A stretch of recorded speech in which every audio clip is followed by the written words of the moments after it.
आता एक नवीन ट्रेंड आलाय आमदारामध्ये, खासदारांमध्ये आणि मंत्र्यासंत्र्यांमध्ये. गाडीत गाणं चालू असतं आणि हातात भाकरी घेऊन त्यावर ठेचा बिचा ते खायचं चालू असतं त्यांचं गाडीत, आणि गाणं चालू असतं, ही वाट जरी वळणाची बळ येऊ दे हिमतीला. अरे 1.5 कोटीची गाडी आहे ती. 1.5 कोटीच्या लँड रोव्हर मध्ये, रेंज रोव्हर मध्ये तुम्ही ते चटणी भाकर खायला लागले नाही, या जनतेला जे बनवायला लागले ना तुम्ही, ते लोकांना कळतं. 5 स्टार 7 स्टार हॉटेल आहेत तुमच्या. त्या पिठलं भाकरीची, त्या बेसन भाकरीची किंमत सुद्धा तुमच्या स्वतःच्या हॉटेलमध्ये 2 आणि 3 हजार रुपयाच्या वरची आहे. आणि तुम्ही लोकांना येड्यात काढायला लागले ते गाडीत बसून ते गाणं बिणं. किती जनतेचे सेवक आहात तुम्ही.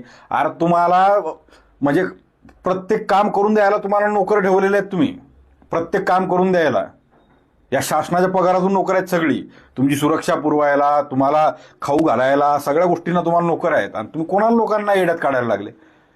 ही लोक तुम्हाला जर एवढं वाटत असेल ना, दिवसभर नांगर चालवून बघा. दिवसभर ते जे बाया जातात ना कापूस वेचायला, त्यांच्यासोबत दिवसभर कापूस वेचून बघा. 1-1 क्विंटलचं ते गाठोडं आहे ना, ते डोक्यावर ठेवून बघा.